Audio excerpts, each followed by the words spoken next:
pero en particular hoy me voy a centrar en lo que es la inestabilidad genómica y las mutaciones, que son parte fundadora del cáncer. Nosotros sabemos que el cáncer es una enfermedad genética, lo cual significa que van a haber alteraciones genómicas en los tumores, las cuales son accionables a nivel terapéutico, y el objetivo de la clase de hoy o de este seminario, de este workshop, es repasar cuáles son esas alteraciones genómicas, cómo seleccionarlas, cómo estudiarlas y en función de eso qué terapias tenemos disponibles. Y para eso vamos a ver un par de ejemplos en melanoma y cáncer de pulmón, que son dos de las áreas donde más desarrollos ha habido en los últimos 20 años y que continúan habiendo hasta la actualidad.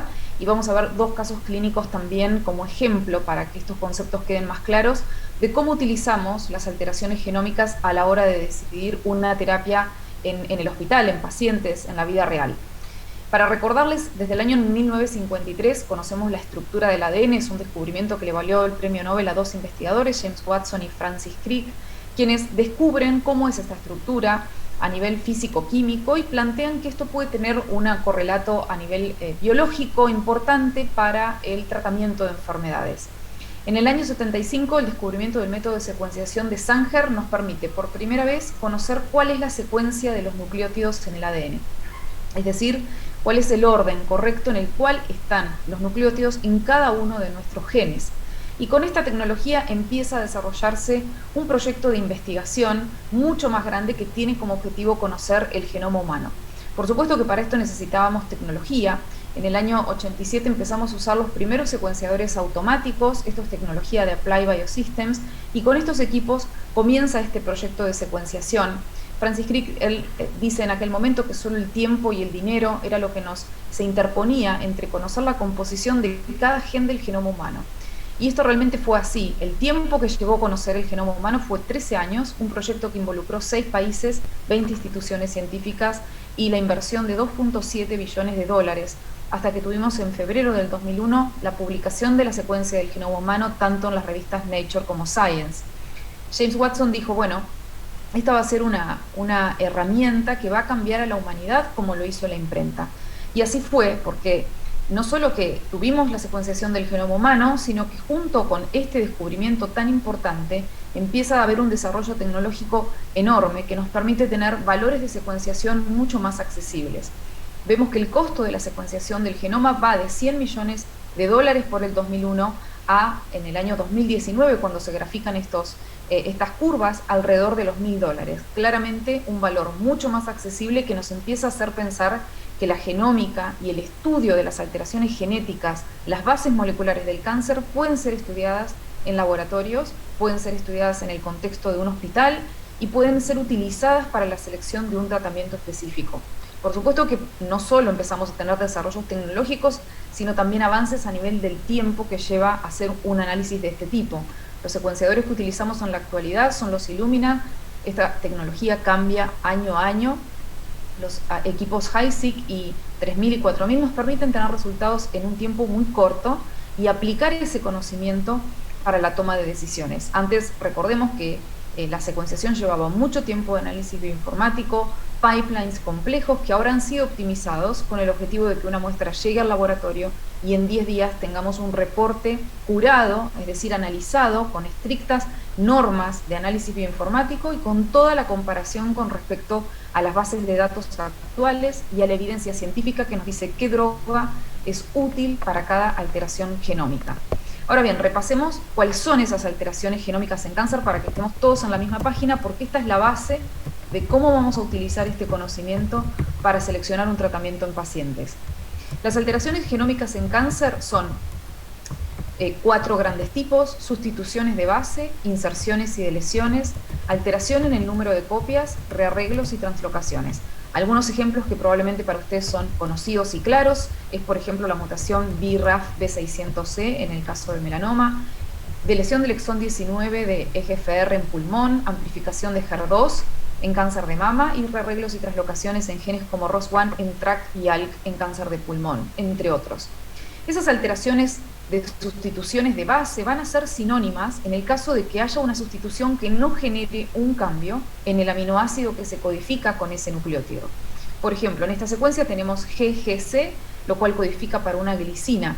Si tenemos una mutación del tipo GGA, va a ser una mutación sinónima porque este codón va a seguir codificando para una glicina, con lo cual no va a generar un cambio en la proteína. Y para esto es importante que recordemos el dogma central de la biología, que nos indica que del ADN tenemos un transcripto en un RNA mensajero que va a dar como resultado una proteína que se va a traducir. Es la proteína la que va a ejercer y ejecutar las funciones biológicas en una célula. Es decir que lo que a nosotros nos importa de conocer las alteraciones genómicas es pensar cuál va a ser el resultado en esa proteína, si esa proteína va a tener o no una mutación, un cambio en un aminoácido. Por lo tanto, las mutaciones van a ser sinónimas si no hay cambio, significa que va a ser lo mismo, por más que haya un cambio en el nucleótido, el aminoácido que se codifica es el mismo, y van a ser no sinónimas en el caso de que el cambio de los nucleótidos por una mutación genere un cambio en la secuencia aminoácidica de esa proteína. Acá lo que tenemos es una secuencia AAA que codifica para una lisina, sin embargo una mutación que genere un codón ATA va a dar como resultado una isoleucina, lo cual es una alteración no sinónima, y sabemos que estructura y función van de la mano, por lo tanto si cambia la estructura, si tenemos un aminoácido diferente en la proteína, es muy probable que la función biológica de esa proteína también cambie. Y en el caso de cáncer eso significa que un proto-oncogen se transforme en un oncogen, o que un supresor tumoral pierda su función biológica y deje de ejecutar esa función de supresor tumoral. También tenemos alteraciones del tipo codón de terminación o terminadoras, en donde una secuencia TAT que codifica para una tirosina da como resultado, por ejemplo, una mutación TAA, un codón de terminación. Y es lo más probable que nos dé una proteína truncada con una estructura más corta, más chica, que pierda su función biológica. Y también tenemos mutaciones que generan cambio en el marco de lectura. Estas mismas alteraciones también las conocemos en inglés como missense, las vamos a ver de manera indiscriminada en las publicaciones, missense, nonsense, aquellas cuando hay un cambio en el nucleótido, las nonsense cuando hay un codón de terminación, y las cambios frameshift cuando hay un cambio en el marco de lectura. Es lo mismo que veíamos antes, solo que vamos a ver esta terminología porque muchos de los reportes están escritos en inglés y es parte de conocer cuál es la nomenclatura que se utiliza en ese idioma. También tenemos alteraciones genómicas del tipo de amplificación o de lesión, es decir, que se amplifica la cantidad de copias de un gen que codifica para una determinada proteína de interés, como EGFR, por ejemplo. La amplificación de EGFR es una alteración en cáncer de pulmón, o la amplificación de HER2 en mama. Y también tenemos translocaciones, cuando un pedazo de un gen en un cromosoma se fusiona con otro en otro cromosoma, dando, por ejemplo, una proteína de fusión que ahora tiene una actividad biológica constitutiva. Un ejemplo es el cromosoma Filadelfia, esta translocación 922, en donde tenemos la fusión BCR-ABL, pero también tenemos otras fusiones, esto es conocido en leucemia mieloide crónica, pero también tenemos fusiones de NTRK entre proteínas como ETB6 y el gen NTRK3, que da una proteína de fusión constitutivamente activa presente en diferentes histologías tumorales. Estos genes que estamos viendo alterados, como les decía, van a cumplir un rol en cáncer que seguramente está asociado a que sean un oncogen, o a que sean un supresor tumoral, o a genes de reparación del ADN. Cualquier alteración genómica en estas tres familias de genes es una alteración driver, activante, que le va a dar a ese tumor la capacidad de proliferar de manera descontrolada. Estos oncogenes, si existe una mutación que genera un oncogen, es decir, un cambio de un proto-oncogen a un oncogen, vamos a tener una proteína que va a promover de manera constitutiva la proliferación celular. En el caso de los supresores tumorales, seguro todos recuerdan a P53, va a ser una proteína que limite la proliferación celular, es decir, que va a ser una mutación que probablemente una proteína con pérdida de función.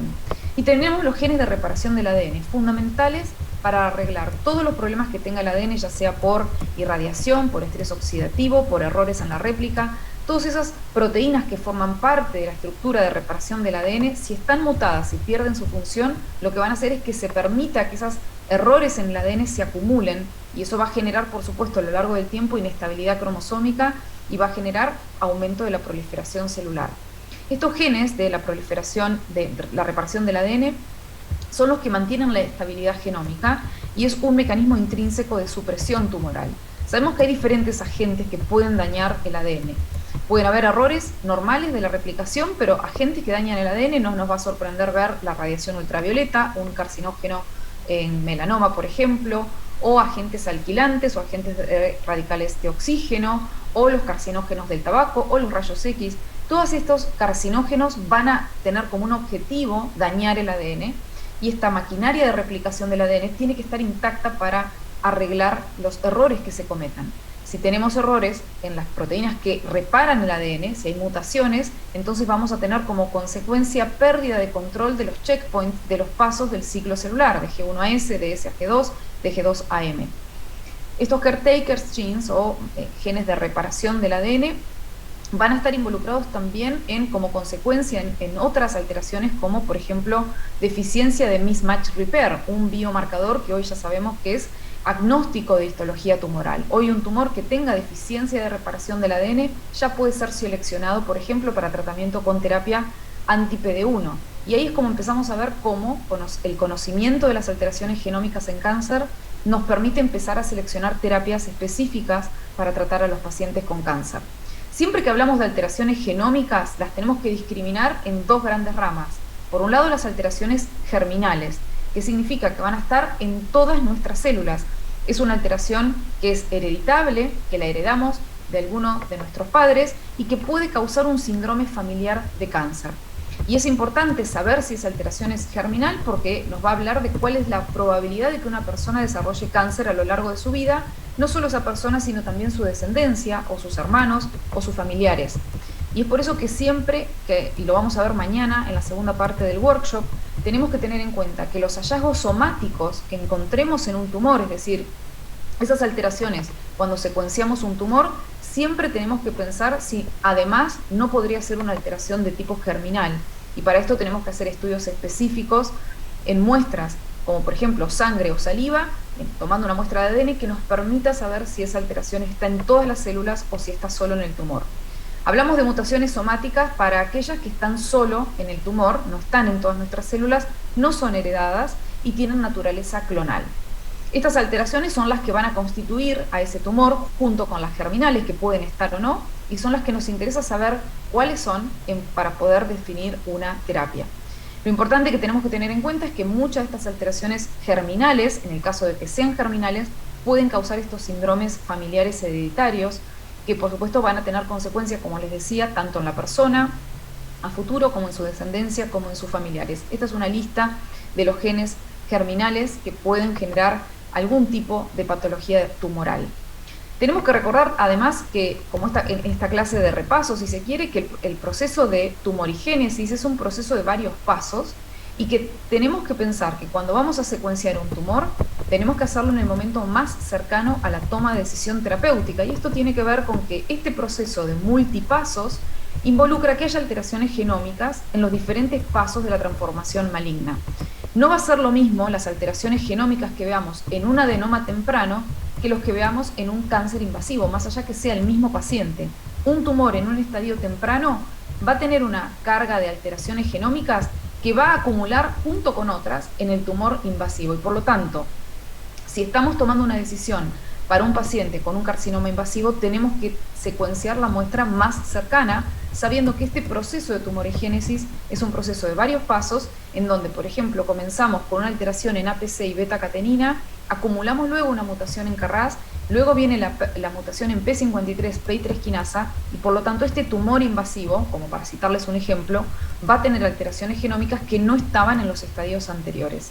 Y esto es importante saberlo porque muchas veces tenemos pacientes con estadios 3, en donde hay un ganglio positivo, el paciente progresa con una enfermedad visceral y se vuelve a ese ganglio de hace 2 años quizás a hacer un estudio genómico y no tiene sentido en ese momento porque la metástasis que vamos a tratar puede tener alteraciones genómicas que no estaban en el momento en que se tomó, por ejemplo, esa biopsia de ganglio.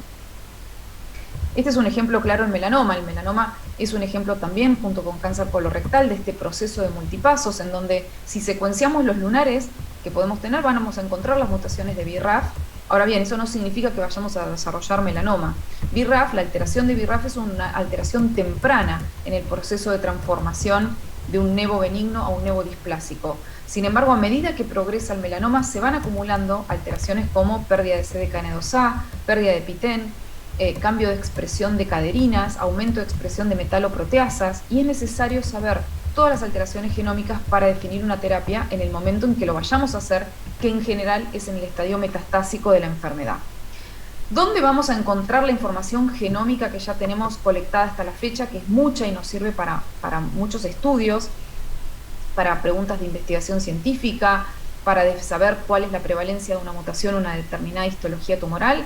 Bueno, una de las bases más importantes que utilizamos es el Genomics Data Commons Data Portal. Esta base de datos va a contener todas las alteraciones encontradas en proyectos de secuenciación genómica, ya sea a nivel institucional, académico, proyectos de investigación privados, nuevos paneles que se lancen al mercado. Y acá lo que vemos es, accediendo ahora en junio del 2021, uno puede ver que ya tenemos secuenciados 84.000 muestras, se han detectado 3 millones de mutaciones en 23.000 genes y 68 proyectos. Uno puede utilizar esta base de datos para conocer además asociaciones de tipo histológica, con una imagen de histología, con una hematoxilina y eosina, junto con una determinada mutación, plantear proyectos de inteligencia artificial, ver respuesta a terapias. Realmente les recomiendo que la miren. Es una base de datos que contiene información que se viene colectando desde hace muchos años, desde que tuvimos disponibles los secuenciadores para proyectos de gran escala.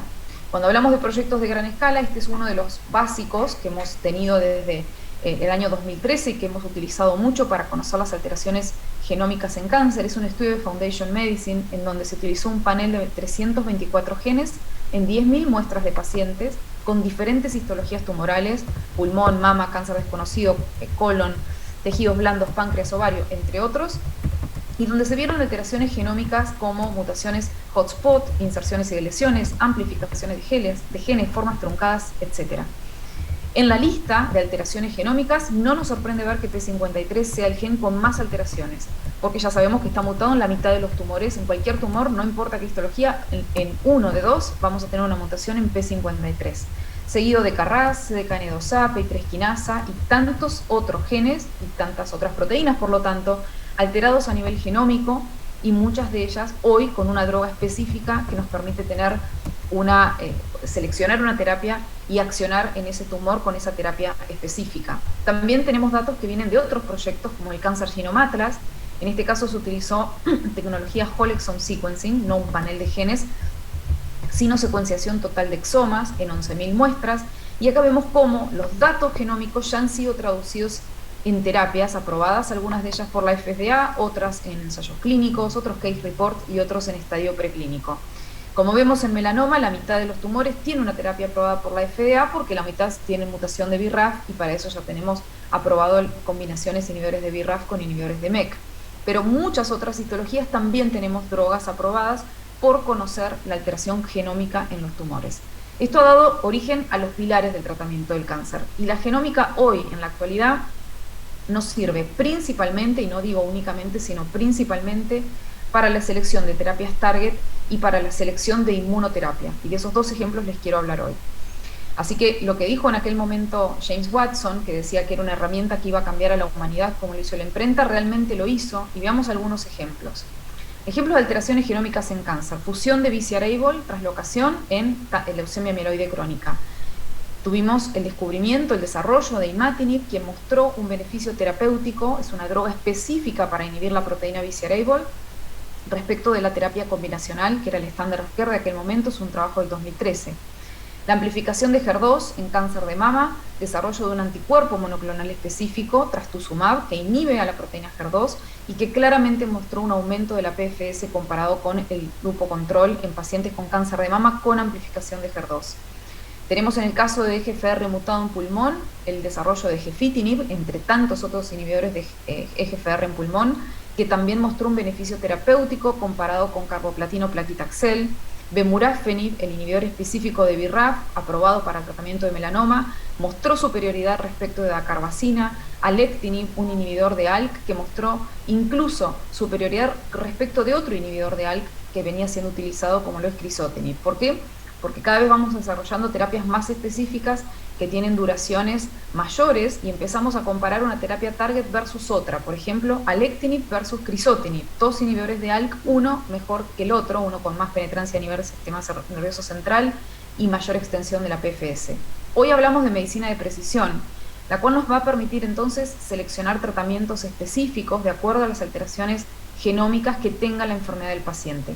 Acá vemos lo que era en el pasado: los pacientes iban a ser diagnosticados con su patología y todos iban a recibir una misma terapia. Algunos iban a tener beneficio terapéutico, otros no, otros iban a presentar efectos adversos.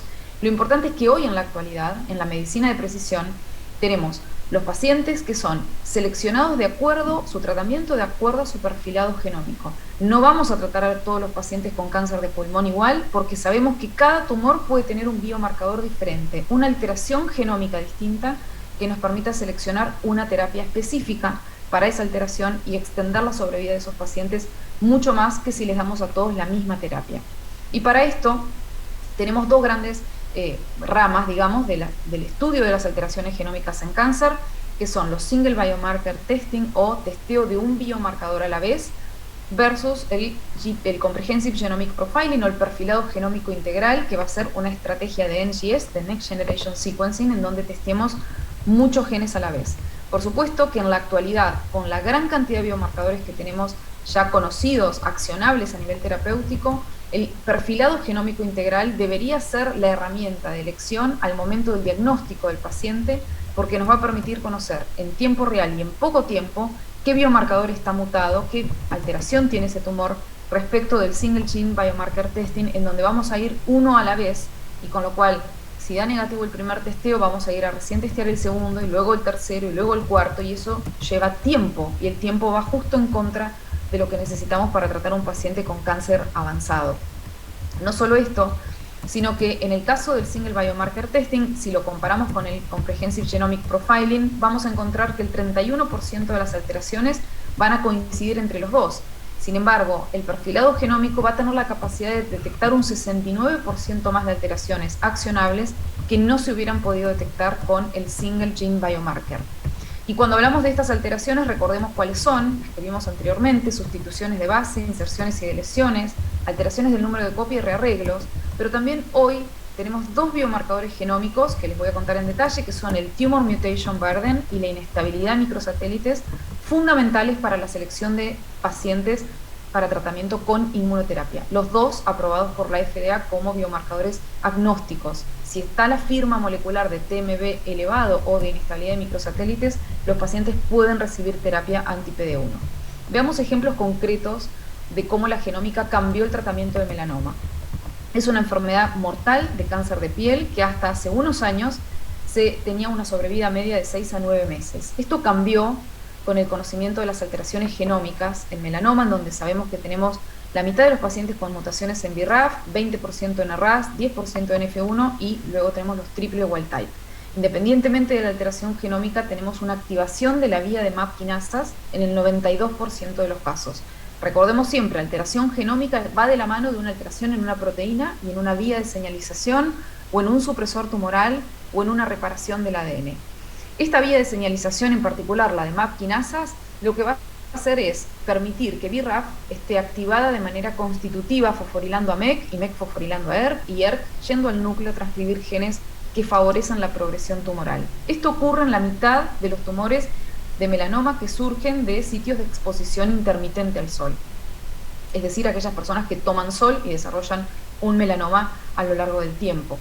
Esa alteración de BRAF tiene, por supuesto, un componente genómico. ¿Y cuál es esa alteración? Bueno, es la mutación de esta secuencia en donde en la posición 1799, en vez de tener GTG, tenemos GAG.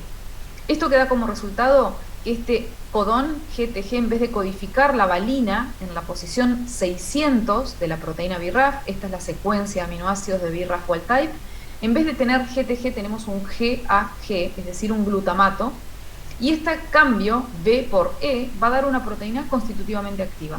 ¿Por qué? Porque estás justo en el dominio quinasa, es decir, en el dominio en donde BRAF fosforila a otra proteína, y va a hacer que entonces no dependa de ser fosforilada arriba a través de RAS, sino que va a estar constitutivamente activa, fosforilando downstream a esa vía de señalización. En la base de datos de CBioPortal o de Cancer Genome Atlas, podemos ver que ese lugar, en el dominio tirosina quinasa de BRAF, es un sitio que llamamos hotspot. Significa que ahí ocurren muchas mutaciones siempre en ese lugar. Y como vemos, en este gráfico vemos diferentes tumores que fueron secuenciados y vemos que la mayor prevalencia de alteraciones ocurre en la posición 600 de BRAF. Ahora, es importante saber que además de BRAF B600C, podemos tener B600K, B600D, B600R, es decir, otros aminoácidos que se den como resultados de esta sustitución de base en la posición 1799 del gen de BRAF. Y esos resultados, esas proteínas mutadas, pueden tener actividad quinasa aumentada o actividad intermedia o actividad baja. Y esto es fundamental saberlo de manera específica, porque no es lo mismo tratar un melanoma BRAF B600E-KD que tratar un melanoma BRAF G469B o B459L. Cada uno va a tener una actividad quinasa distinta y va a ser sensible o insensible al desarrollo de estas terapias target. Como les decía, el melanoma ha sido un cambio el tratamiento de esta patología desde el año 2010 con la aprobación de las terapias target y la inmunoterapia. Y un ejemplo claro es este paciente con melanoma metastásico, enfermedad diseminada, múltiples sitios de metástasis subcutáneas que fueron biopsiadas y donde se encontró la mutación de BRAF B600E. Después del descubrimiento de BRAF B600 como un oncogen en cáncer, empieza el desarrollo de terapias específicas para inhibir a BRAF. Una de ellas es Bemurafenib, aprobada en el 2010, este paper es del 2002, la droga sale en 2010, una vez que se terminan los ensayos clínicos fase 3, el ensayo clínico muestra una extensión de la sobrevida, este paciente empieza a recibir esa terapia y ustedes fíjense el gran cambio que tiene en sus sitios de metástasis 15 semanas después del tratamiento con la droga específica para la alteración oncogénica que tenía ese tumor. Lo mismo pasa con Dabrafenib y Trametinib, un inhibidor de BRAF y MEK combinados, la extensión de la sobrevida es aún mayor comparado con solo inhibir la vía de BRAF. Ahora bien, BRAF no solo está mutado en melanoma, está mutado en otros tipos tumorales, con lo cual podemos pensar en dar la misma droga que funciona en melanoma BRAF B600 a otros tipos de tumores que no sean melanoma. De hecho, se hizo este ensayo clínico en donde se trataron pacientes con distintas histologías tumorales, pulmón, colangio, mama, etcétera, y se les dio el inhibidor de BRAF y lo que vieron fue que además de responder los melanomas, también responden estas otras histologías en menor medida, pero también lo hacen. Y esto ha permitido que se traten, por ejemplo, pacientes con cáncer de pulmón. Esta es una mujer de 58 años con la mutación de BRAF, tratada en cáncer de pulmón con el combo de Dabrafenib y Trametinib por más de 4 años. Y esto ya nos empieza a hablar del concepto de aprobaciones agnósticas, es decir, independiente de la histología tumoral. Como les decía, no solo melanoma es un tipo tumoral en donde hemos visto una revolución del tratamiento del cáncer basado en el conocimiento de las bases moleculares del melanoma, sino también en cáncer de pulmón. Y acá los resultados de la secuenciación genómica nos permite conocer que las bases moleculares de pulmón son principalmente mutaciones en KRAS, en EGFR, BRAF, formas truncadas de NF1, amplificación de HER2, formas alternativas de splicing de MET, fusiones de ALK, de ROS1 y de RET, amplificación de MET, etc., entre tantas otras alteraciones. Y hoy tenemos drogas para prácticamente la mayoría de estas alteraciones genómicas, con lo cual es necesario saber qué alteración tiene el tumor para tratarlo de forma correcta. Fíjense cómo ha crecido a lo largo de los años las aprobaciones de la FDA en cáncer de pulmón hasta mayo del 2021, donde EGFR sigue siendo una de las proteínas más targeteadas porque es la más prevalente en un 30% de los casos de cáncer de pulmón. Este es el gen de EGFR, acá vemos los exones, y vemos que en los exones 18 a 21, que forman parte del dominio tirosina quinasa del gen de EGFR, es donde más encontramos alteraciones genómicas y vemos que son múltiples de distinto tipo. Es por eso que ha habido tanto desarrollo de inhibidores de EGFR en cáncer de pulmón, y tenemos inhibidores de primera generación como Gefitinib y Erlotinib, de segunda generación como Afatinib y de tercera generación como Osimertinib. Estos inhibidores han demostrado que en los pacientes generan respuesta en el 65 al 80% de los casos, con unas PFS de hasta más de 20 meses. Sin embargo, sabemos que también hay desarrollo de resistencia.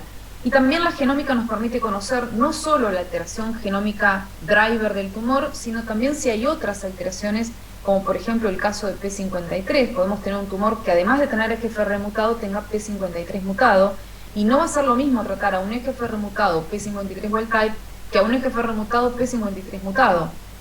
¿Por qué? Porque ya sabemos que los inhibidores de EGFR en el contexto de la mutación de P53 funcionan mucho peor. Estos son pacientes tratados con Gefitinib, Erlotinib, Afatinib y Dacomitinib, todos inhibidores de EGFR, en donde la respuesta de los pacientes claramente se ve afectada si en el momento además el tumor tenía una mutación en P53. El conocimiento de las alteraciones genómicas ha cambiado la práctica clínica, pero también ha cambiado las guidelines. que se utilizan para el tratamiento de pacientes. Fíjense la guideline de la NCCN, que es la National Comprehensive Cancer Network, en donde en el 2010 teníamos solo mutaciones de EGFR, era lo único que nos pedía la guía que había que testear en pacientes con cáncer de pulmón.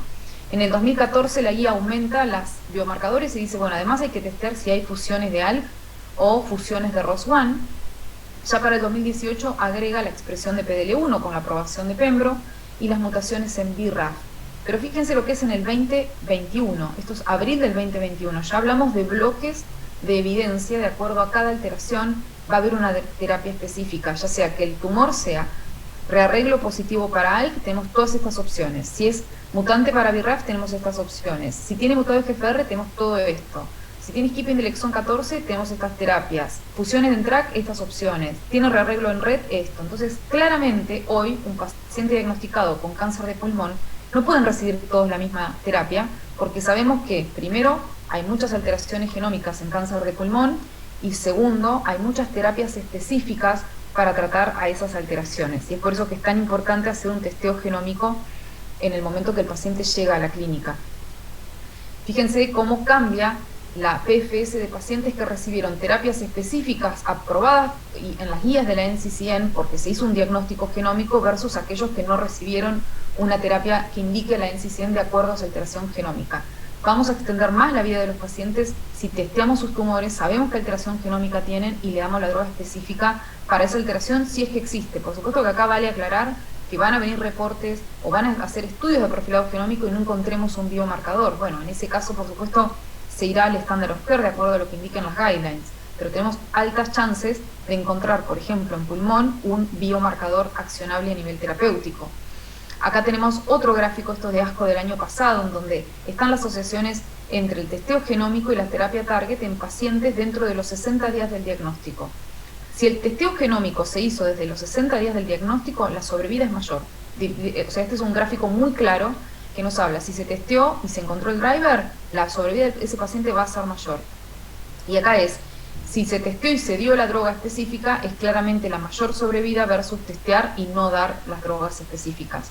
De hecho, las guidelines de ESMO nos indican que en la actualidad tenemos que testear en cáncer de pulmón mediante perfilado genómico, porque al haber tantos biomarcadores es la forma más costo efectiva de saber si un paciente tiene una mutación accionable en un periodo corto de tiempo y no ir single biomarker uno a la vez. Esta es la recomendación de ESMO para cáncer de pulmón. Y pensando en el análisis económico de lo que puede salir este testeo, sabemos que el NGS al fin y al cabo es más barato que hacer un estudio de secuencial de uno a la vez. Por más que uno de entrada piense que es más caro, si uno suma los testeos de biomarcadores y además suma que quizás el paciente tiene una progresión clínica de la enfermedad y necesita recibir una terapia como una quimio, después lo internan para una cama de terapia intensiva por los efectos adversos y lo que sea, al final si sumamos por no haberle dado la droga específica de inicio, es más caro que haber hecho perfilado genómico de inicio en el paciente. Ahora bien, hasta acá vimos algunos ejemplos en melanoma y pulmón y vimos cómo el conocimiento de los biomarcadores de las alteraciones genómicas nos permite seleccionar una terapia.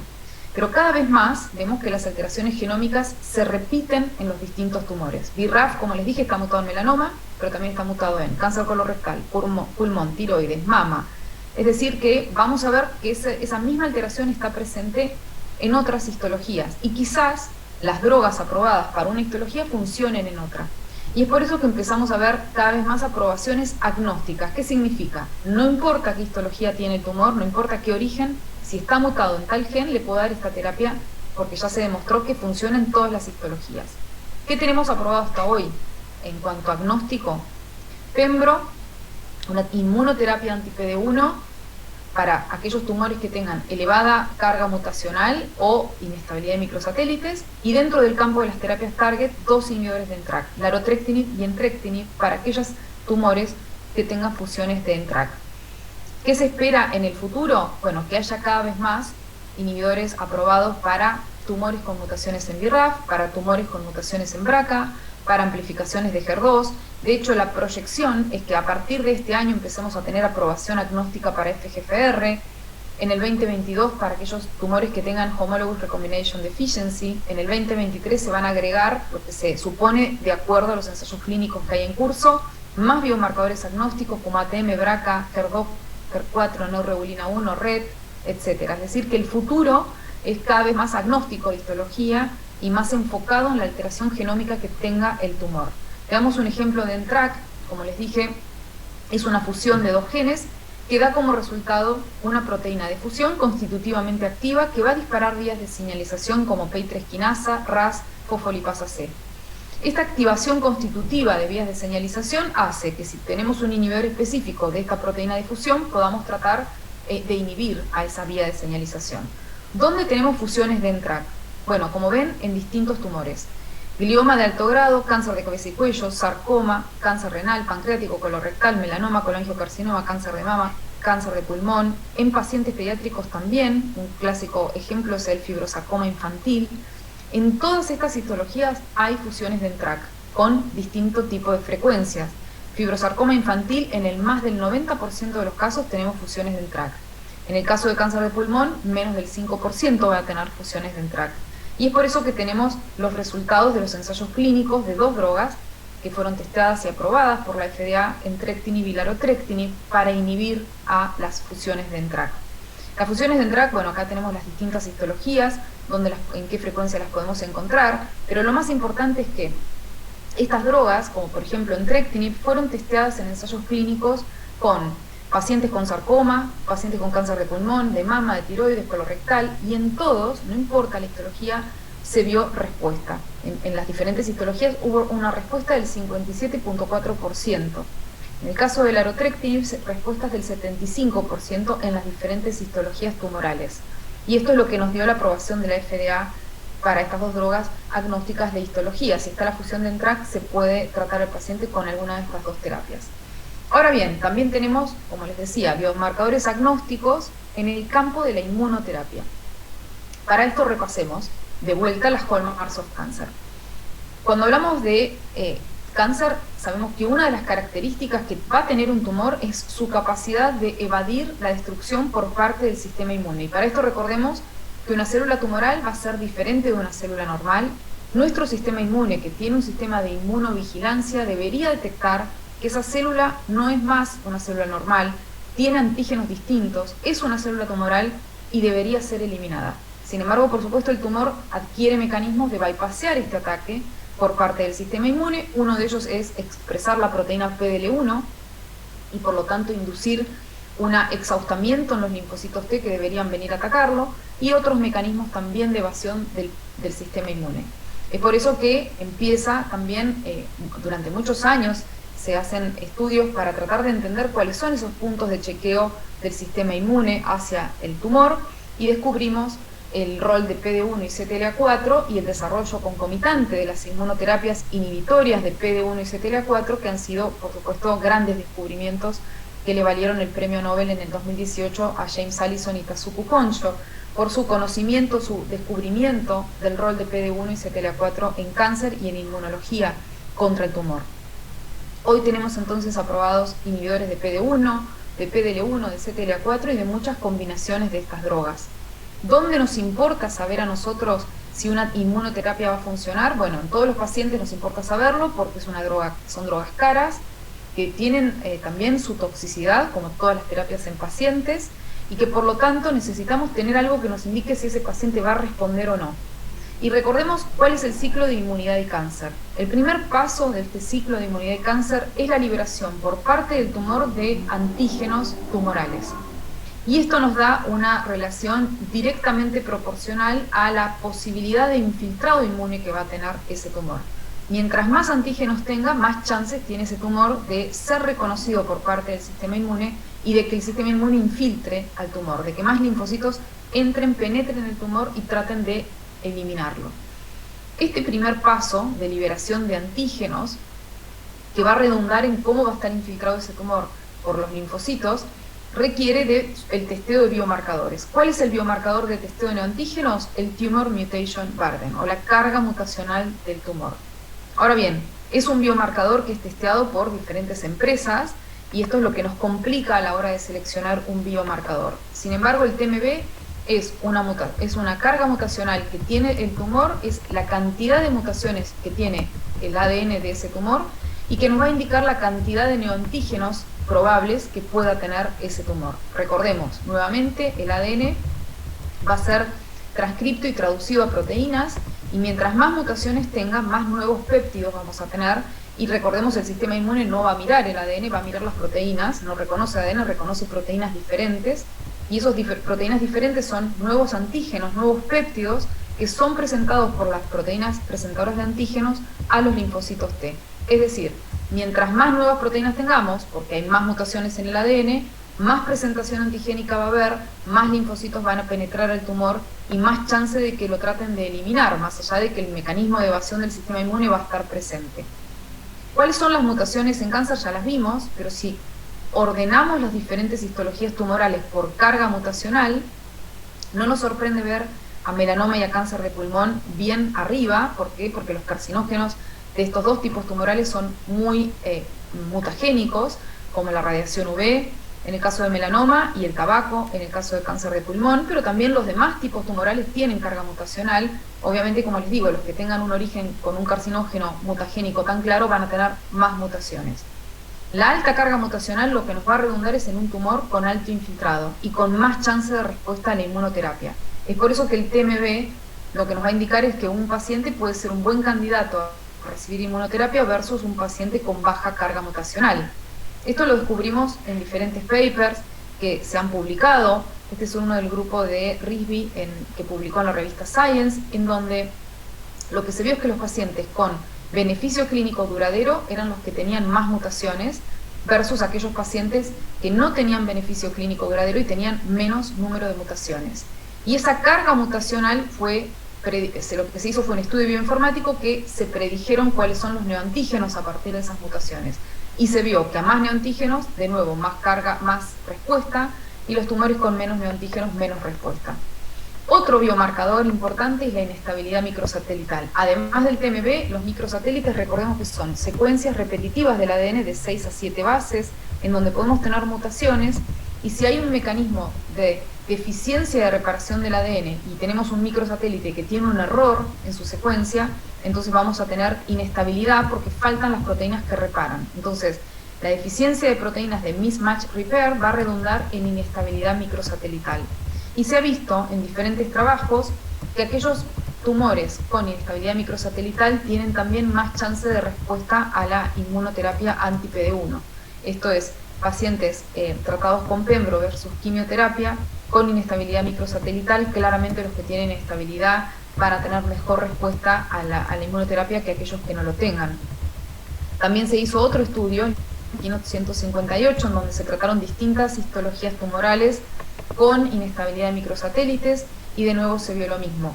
Mientras haya más inestabilidad microsatelital, mientras haya algo, se pase el cutoff y se defina que ese tumor es inestable, tenemos mejores tasas, por supuesto, de respuesta a la terapia anti-PD1, y con esto tenemos las aprobaciones agnósticas del TMB y de la inestabilidad de microsatélites como biomarcadores para selección de terapia anti-PD1. Ahora bien, todas estas alteraciones que les acabo de nombrar van a venir en un perfil en un reporte de perfilado genómico. Sabrina les va a contar muy en detalle esto. Solo quiero centrarme en este punto. Los reportes genómicos que vamos a obtener de hacer un perfilado en el tumor son complejos de interpretar para el oncólogo porque viene mucha información. Si bien están organizados con toda esta estructura de biomarcadores para inmunoterapia, hallazgos genómicos y demás, se va a requerir de un grupo interdisciplinario que ayude a la interpretación. Y este es el Comité Molecular de Tumores, que en la actualidad en muchos hospitales existe, en donde diferentes profesionales de la salud, con diferente background, diferente expertise, va a ayudar a la toma de decisión, va a ayudar desde su conocimiento a decir, bueno, esta alteración genómica es relevante porque genera esto en el tumor, porque lo hace al tumor proliferar, porque se perdió la reparación del ADN, porque se perdió un supresor tumoral, y en el caso de que haya una terapia, uno va a decir, bueno, y esta alteración se probó que responde a tal y cual terapia en estos pacientes, en este ensayo clínico, en esta aprobación, en esta guía de tratamiento y demás. Este Comité Molecular de Tumores es el que va a ayudar a interpretar estos resultados, y les voy a mostrar brevemente dos ejemplos del Instituto Alexander Fleming, en donde participo en el análisis de los casos donde se hace perfilado genómico en paciente. Este es un caso del doctor Martín Ángel, una paciente de 53 años, sin antecedentes de relevancia, que niega tabaquismo, realiza un screening con mamografía y videocolonoscopía, normales. En julio del 2019 se presenta con dolor en hipocondrio derecho, se le hacen imágenes para ver si había alguna masa tumoral y se encuentra tejido sólido que realza de manera heterogénea luego de la administración de contraste endovenoso, múltiples lesiones focales heterogéneas con realce periférico, es decir, había carga tumoral básicamente en esta paciente. La punción de la biopsia hepática muestra que era negativa para biomarcadores de cáncer de pulmón, y se define que entonces es un carcinoma escamoso de primario desconocido, que es una entidad del primario desconocido dentro de la oncología y donde más ayuda el perfilado genómico a tratar de definir una terapia. Esta paciente recibió diferentes líneas de quimioterapia y no respondió, y se hizo un estudio de biopsia líquida para ver qué alteraciones genómicas podía tener cuando la paciente progresó a nivel hepático. ¿Qué es lo que encontramos? Una alteración en KIT, es un receptor tirosinquinasa, la alteración es la D820H, y una alteración en CDKN2A, el gen que codifica para las proteínas P16 y PK14 que regulan ciclina CDK4, CDK6, las que controlan el pasaje de G1 a S del ciclo celular. Entonces, ¿qué es lo que nos dice el reporte? Bueno, que la alteración KIT D820H, es decir, que en la posición 820 de la proteína KIT, en vez de un aminoácido D, tenemos un H, tiene opciones terapéuticas en otras histologías tumorales con estas terapias avapritinib, dasatinib, nilotinib, ponatinib, sorafenib, pero que es resistente a imatinib y a sunitinib. Entonces veamos por qué. Esta alteración en KIT es muy común en el tipo tumoral GIST, en donde hay mucha evidencia del tratamiento de pacientes con imatinib y sunitinib, y donde se ha visto que las alteraciones del exón 17, donde está esta alteración, la D820, son resistentes a imatinib y a sunitinib. Sin embargo, cuando tratamos este caso en el Comité Molecular de Tumores, buscamos evidencia de otras terapias, y una de ellas es la Blue 285, que en realidad hoy ya tiene otro nombre, que es avapritinib. Este es el nombre del compuesto, es la droga ya, avapritinib, en donde lo que vimos es, en esta publicación, que si se trataban células con la alteración D820, eran sensibles a este inhibidor, Blue 285, pero resistentes a imatinib, con lo cual encontramos una opción para tratar a esta alteración genómica. Encontramos además evidencia en la literatura que nos mostraba que un paciente con GIST, con alteración D820 tratado con avapritinib, luego de 24 semanas, había tenido claramente una respuesta al tratamiento. Con lo cual, la selección de esta terapia fue basada en la evidencia de que para esa alteración había una droga específica y la paciente fue tratada con avapritinib. Para terminar, les muestro otro caso también del doctor Martín Ángel, que es un angiosarcoma hepático, en donde en este caso, paciente con un angiosarcoma de cuero cabelludo, con metástasis hepática, en donde recibe distintas líneas de tratamiento, doxorubicina, plaquitaxel, pazopanib y fosfamida, progresa, y cuando progresa se pide un perfilado genómico. En este caso el perfilado además vino con el estudio de la expresión de PDL1 con un TPS bajo de un 1%, sin embargo, las alteraciones genómicas que se encontraron en este tumor fueron múltiples, desde mutaciones en FGFR, PI3 quinasa, CDKN2A, EFRINA3, GNAS, etc., P53, ZNF217, y como vemos, todas estas proteínas tienen todos estos genes, y por lo tanto proteínas tienen un rol receptor tirosinquinasa, o inhibidores del ciclo celular, o supresores tumorales, y es muy difícil pensar en dar terapias que inhiban a los oncogenes, y por supuesto para los supresores tumorales hay muy poco por hacer. Sin embargo, había un biomarcador importante acá, que fue la inestabilidad de microsatélite, la carga mutacional, el TMB. Fíjense, en este caso el paciente tenía estabilidad de microsatélites, pero tenía un TMB de 59 mutaciones por megabase. Hoy sabemos que la aprobación del TMB es para aquellos tumores que tengan más de 10 mutaciones por megabase. Este biomarcador, como les decía anteriormente, mientras más carga mutacional, más infiltrado inmune. Y ya sabemos que de estas 29 histologías tumorales diferentes, es directamente proporcional la carga de mutaciones a la respuesta a la terapia anti-PD1 o anti-PDL1. Fíjense esta curva que nos muestra más mutaciones, mejor respuesta. Entonces, en función de este resultado, esto está publicado ya en este paper de Clinical Practice del 2020, Martín decide tratar a este paciente con una terapia anti-PDL1, que es atezolizumab, basado en este biomarcador agnóstico. Esta es la imagen el 23 de agosto del 2018, al inicio del tratamiento, donde se ven los sitios de metástasis.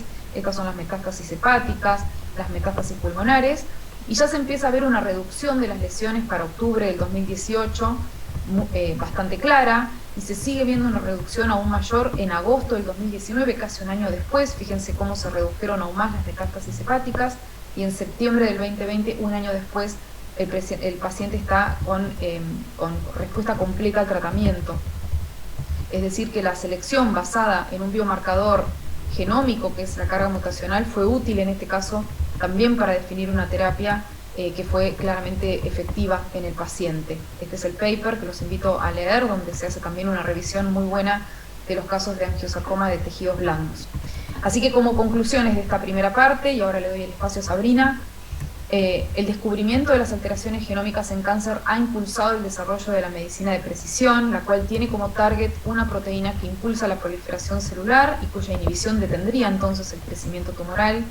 Los biomarcadores genómicos son cruciales para identificar pacientes que probablemente respondan mejor a las terapias dirigidas que a las terapias estándar, y el perfilado genómico exhaustivo permite obtener información relevante a tiempo para el tratamiento del paciente. Con esto, muchas gracias. Le paso la palabra a Sabrina, y luego en la sección de preguntas y respuestas podemos hablar un poco más. Gracias. Bueno, muchísimas gracias, Romy. Ahora comparto pantalla.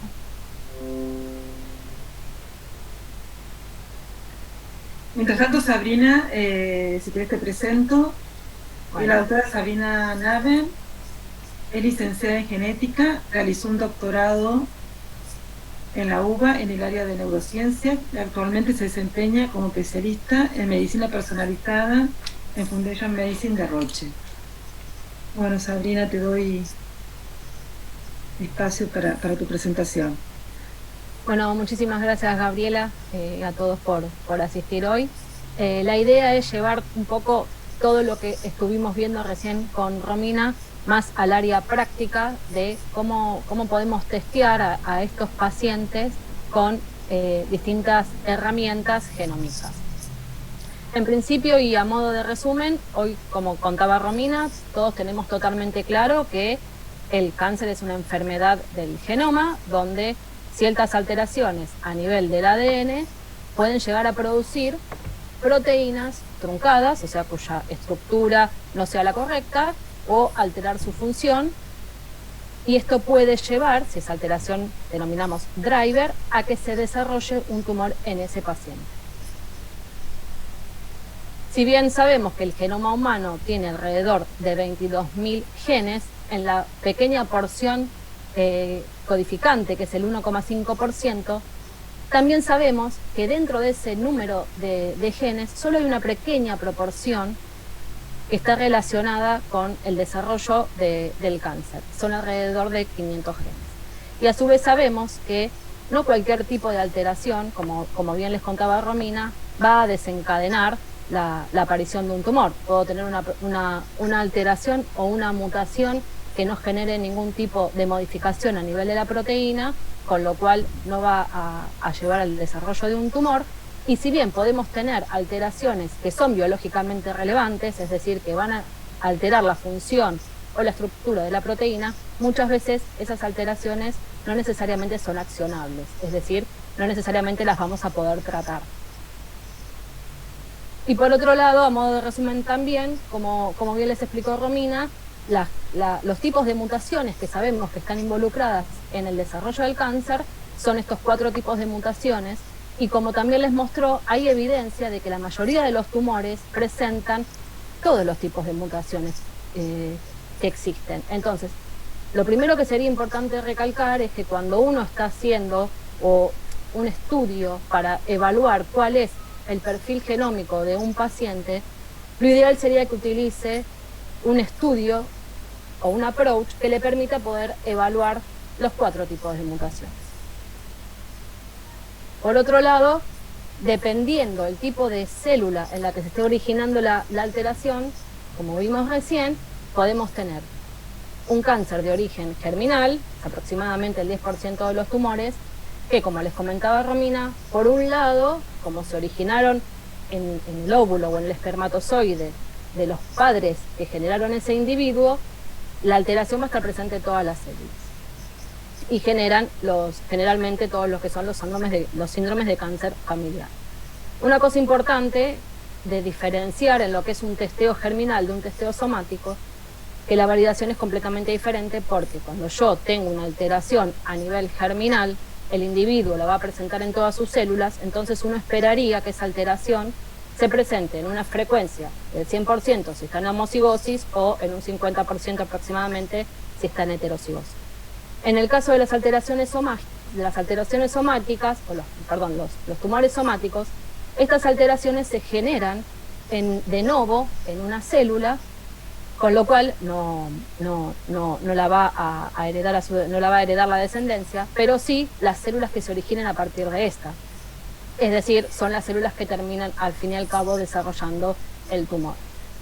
Además, como también les comentó Romina, los tumores a lo largo de su evolución desarrollan nuevas alteraciones. Entonces, una de las principales diferencias es que cuando yo estoy estudiando una alteración somática o quiero evaluar el perfil genómico de un tumor, voy a tener generalmente o muy probablemente más de una alteración en una frecuencia diferente, y tengo que tener la capacidad, o el test que esté utilizando tiene que tener la sensibilidad suficiente para poder evaluar una alteración que esté en baja frecuencia, y al mismo tiempo tener la validación suficiente para que, digamos, uno pueda confiar en ese resultado.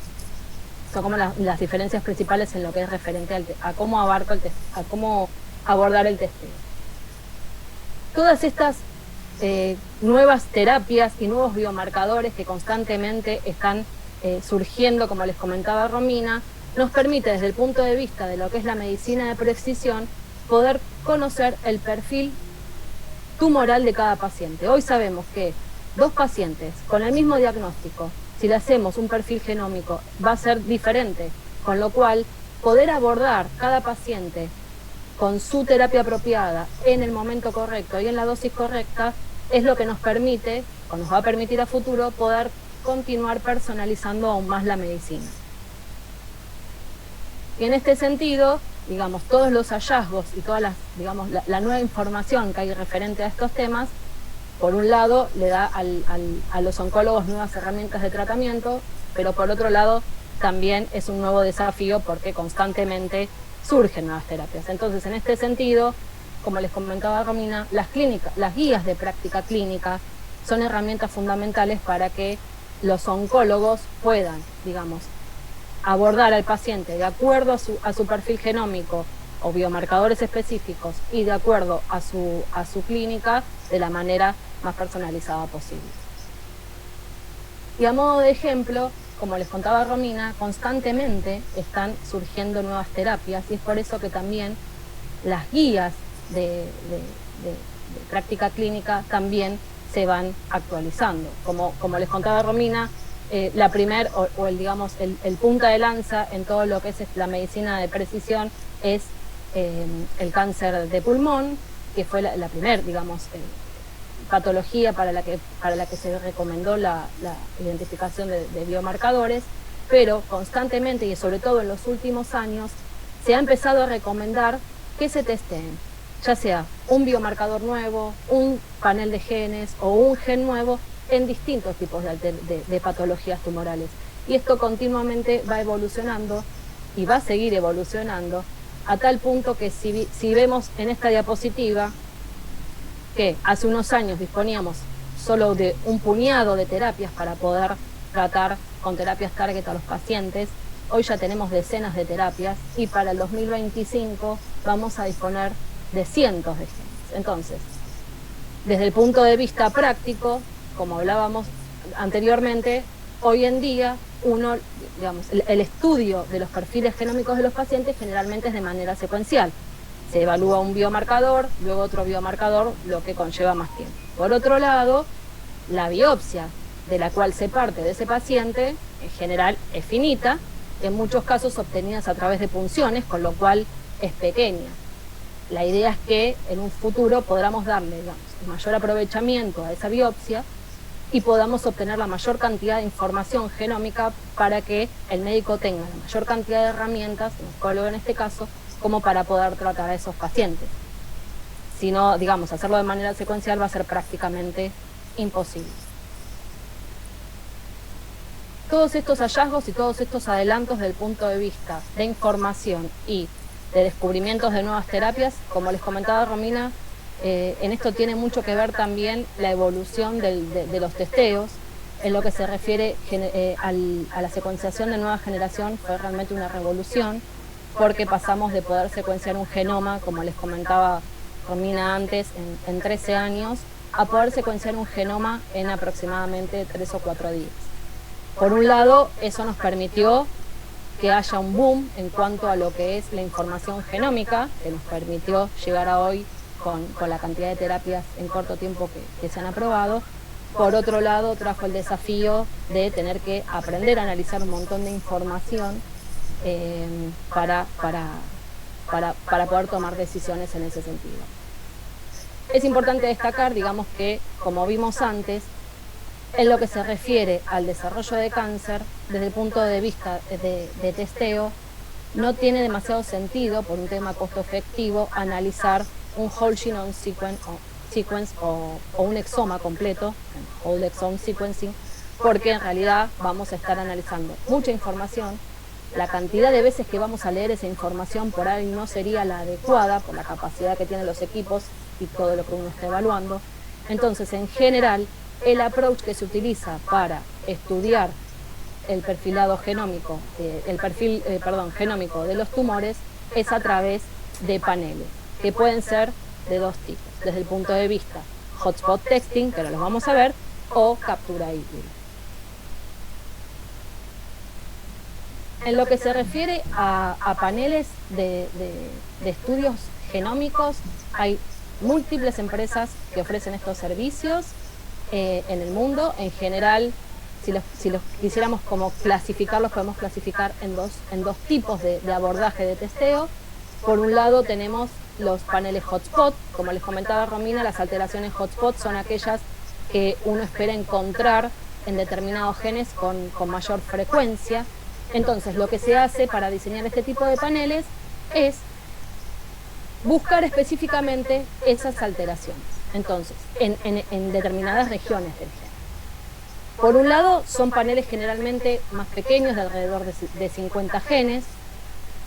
Va a buscar específicamente o con mayor frecuencia alteraciones de nucleótido simple o pequeñas inserciones y deleciones, con lo cual en general no va a detectar los 4 tipos de alteraciones que vimos que están involucradas en el cáncer. Y en general utilizan tecnologías de amplicones, o sea, se diseñan primers para poder amplificar esas regiones, muchísimos amplicones, y esos amplicones son los que se introducen en el secuenciador para secuenciarse. Lo importante de destacar acá, digamos, es que todas aquellas alteraciones que no sean las más frecuentes, que estén por fuera de las regiones sobre las cuales se diseñó el panel, no voy a tener manera de evaluarlo. Y por otro lado tenemos los estudios con abordaje genómico, es decir, el perfilado genómico integral. En este caso lo que hacemos es estudiar todas las alteraciones presentes en las regiones codificantes, es decir, en los exomas de los genes que estamos estudiando, y algunas regiones intrónicas que están involucradas en fusiones también.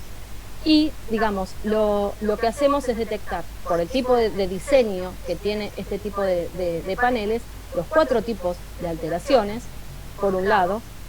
Otra cosa importante es que se estudia mayor cantidad de genes, más de 300 genes. Esto permite que se puedan calcular las firmas genómicas que comentó Romina, que son muy importantes para que el médico pueda determinar, o lo ayuda al médico a tomar la decisión si ese paciente podría o no responder a un tratamiento como una inmunoterapia, como es el MSI y el TMB. Y la diferencia, lo que permite hacer este cambio de abordaje, es que se basan en tecnologías de captura híbrida que permiten, digamos, enriquecer todas esas regiones codificantes, y eso es lo que se va a introducir al secuenciador para el secuenciado.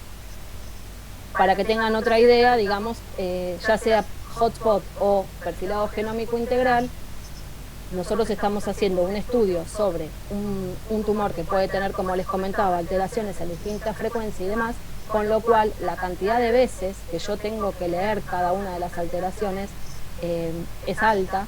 Entonces, el abordaje por ahí desde un punto más amplio no tendría demasiado sentido y por ahí no cubriría las exigencias de profundidad de lectura que serían recomendadas para el cáncer.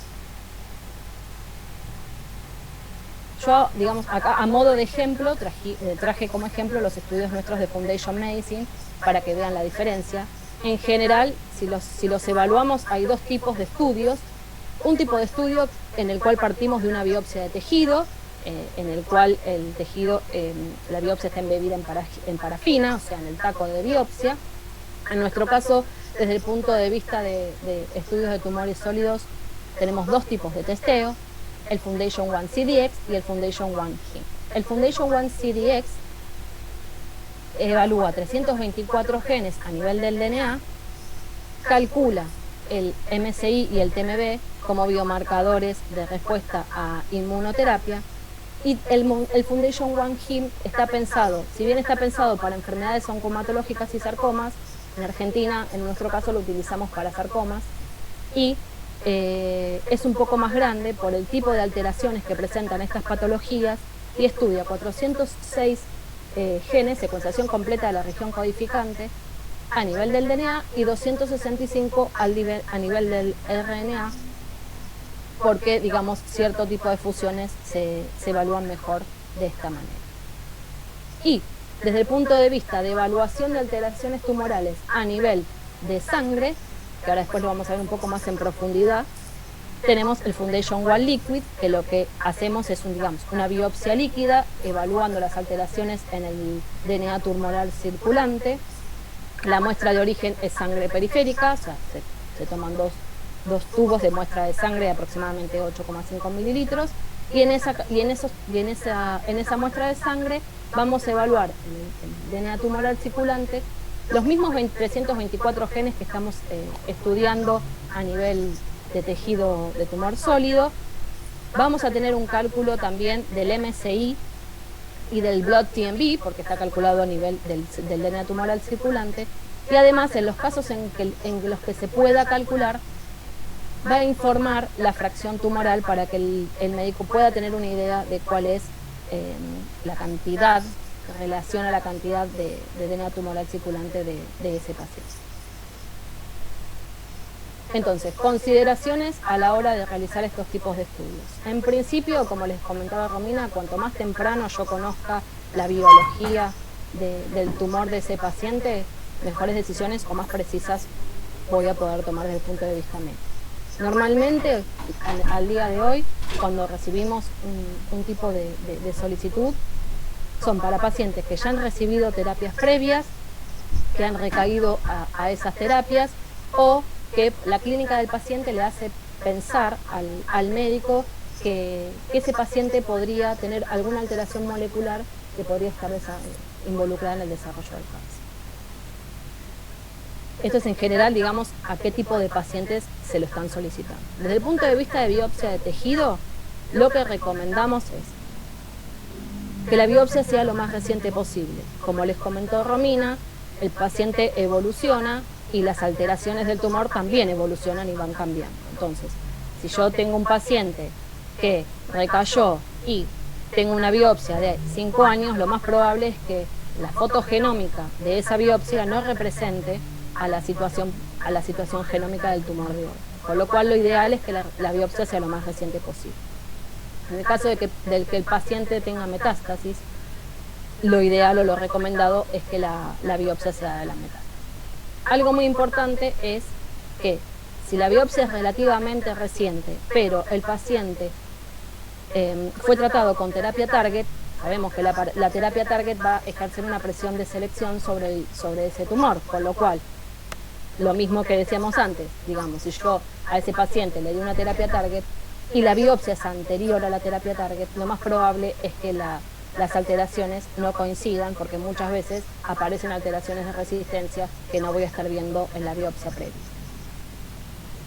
Por otro lado, esto lo vamos a ver ahora un poquito más en detalle, pero es importante tener en cuenta que el porcentaje de células tumorales que tiene que tener esa biopsia debe ser el adecuado, si no lo más probable es que el estudio no pueda realizarse de manera completa o directamente no se pueda realizar en calidad y en porcentaje de células tumorales nucleares.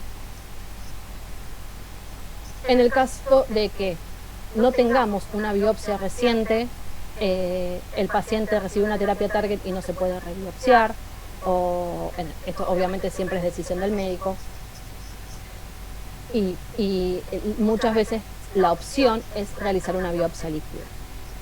Lo que tenemos que tener en cuenta al realizar una biopsia líquida es, después vamos a ver por qué, que si el paciente está siendo tratado, por ejemplo, con quimioterapia, lo recomendado es que se tome la muestra de ese paciente en una ventana de 2 a 3 semanas para evitar que la baja concentración de DNA tumoral impida la realización del estudio. Esto generalmente se conversa con el médico y se puede coordinar la toma de la muestra de ese paciente para que la fecha sea la recomendada.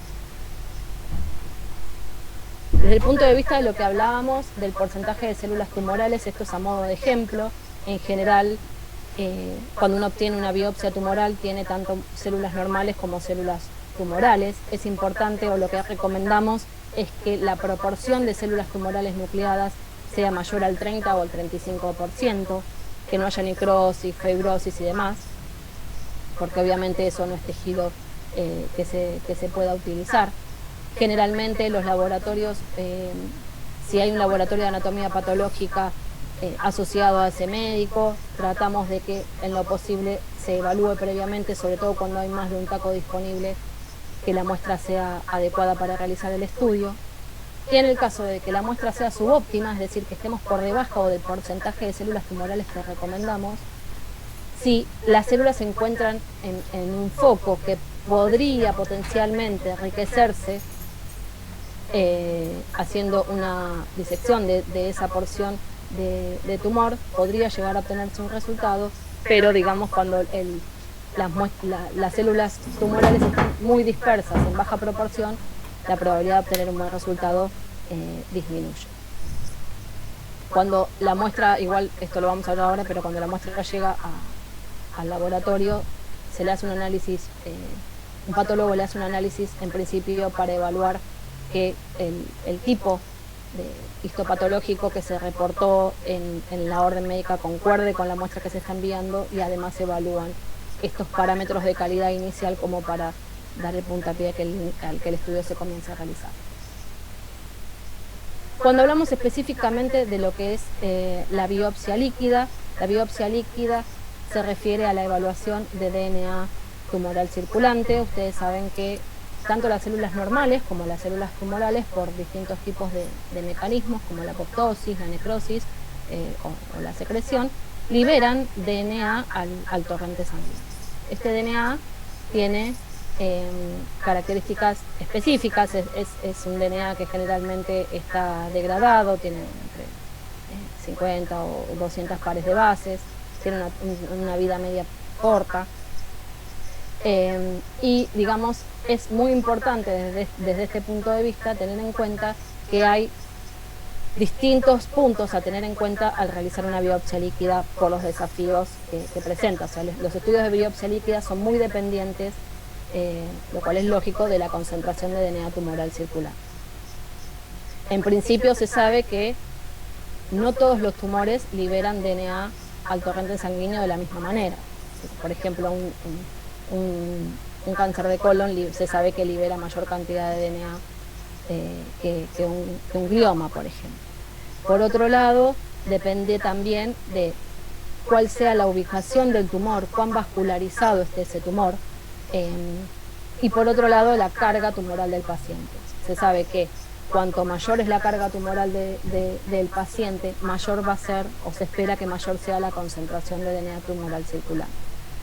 Por lo cual, si un paciente está siendo tratado con cualquier tipo de terapia, esto lo linkeo con lo que les comenté antes de la quimioterapia. Si un paciente está siendo tratado y está respondiendo, se esperaría que el volumen del tumor esté disminuyendo, con lo cual la concentración de DNA tumoral circulante también disminuya. Entonces ese no sería un momento apropiado para realizar un estudio de biopsia líquida, por lo que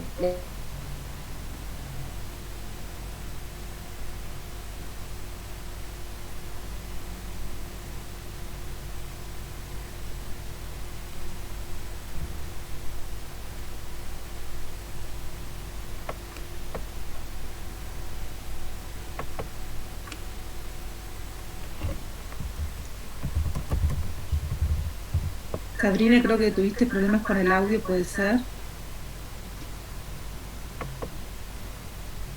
Creo que se ha cortado la presentación. A ver si nos podemos volver a conectar.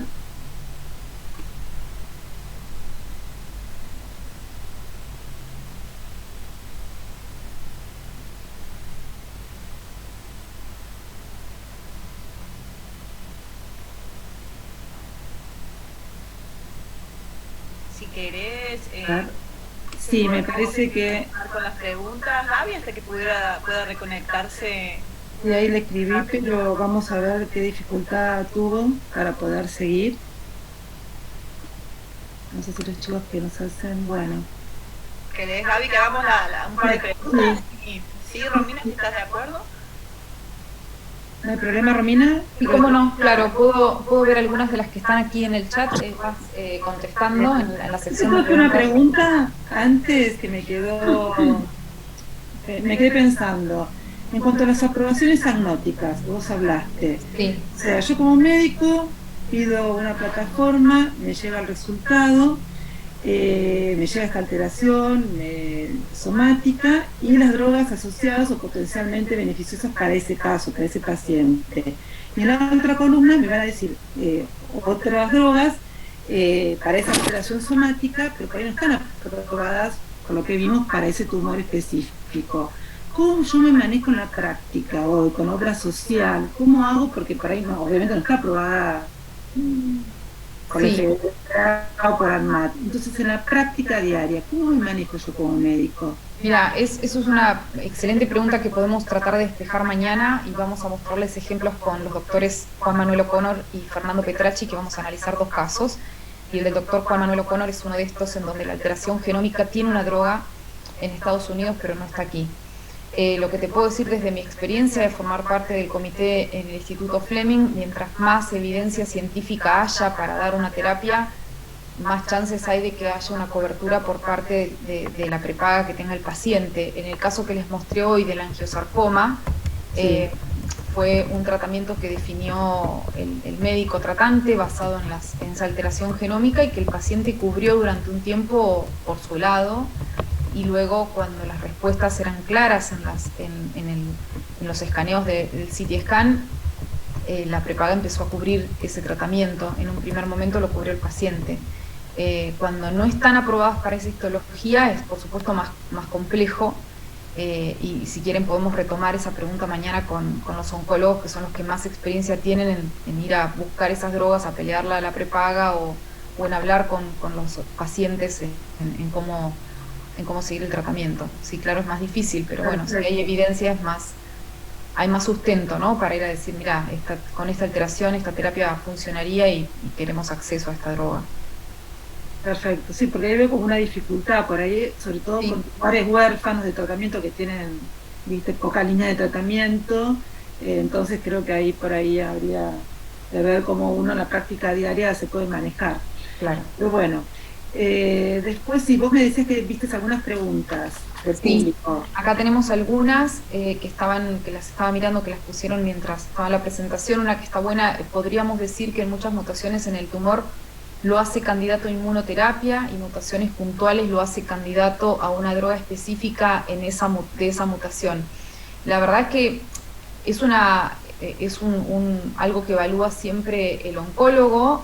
Si la enfermedad está progresando de manera muy rápida a nivel clínico y se necesita algo para que tenga una respuesta rápida, las terapias target van a dar ese beneficio, ¿no? Con la desventaja de que sabemos que van a desarrollar resistencia. Las terapias target siempre tienen de manera indefectible desarrollo de resistencia, con lo cual, si hay un biomarcador de respuesta a inmunoterapia y el paciente no está teniendo una enfermedad que progresa rápido, en general se pondera ese biomarcador de inmunoterapia y se trata de dar una inmunoterapia pensando en que la respuesta va a ser más duradera. Pero eso es algo que evalúa el oncólogo. O sea, también es muy difícil ver que haya dos biomarcadores al mismo tiempo, ¿no? Puede ser, por ejemplo, un pulmón con EGFR mutado y alta carga mutacional. Bueno, se espera dar una inmunoterapia, pero también se sabe que la mutación de EGFR lo hace oncoadicto a esa mutación y no tienen muy buena respuesta por tener la mutación de EGFR. Entonces, se analiza cada caso en particular.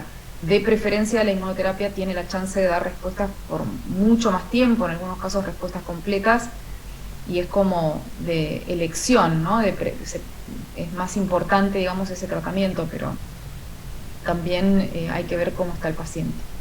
Perfecto.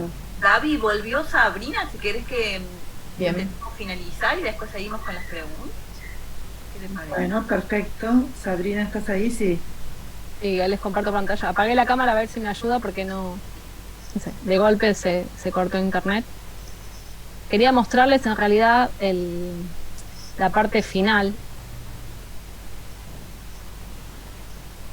Si bien, bueno, cuando se me cortó lo que les estaba hablando un poco era del desafío por ahí adicional que tiene desde el punto de vista de los tumores sólidos la presencia de diferentes alteraciones, lo que es la heterogeneidad tumoral en distintas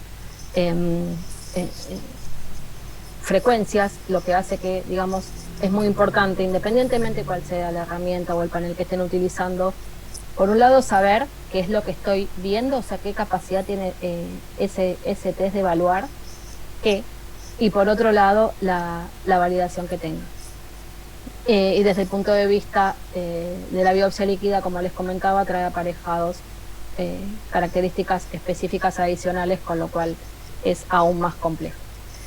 Una vez que, digamos, se realizó todo el estudio de perfilado genómico integral en el laboratorio y se hizo todo el análisis de pipeline bioinformático en Foundation, lo que recibe el paciente y el médico es un reporte cuya primera página es como la que ustedes están viendo acá. Los reportes en general pueden tener más de 12 o 15 páginas.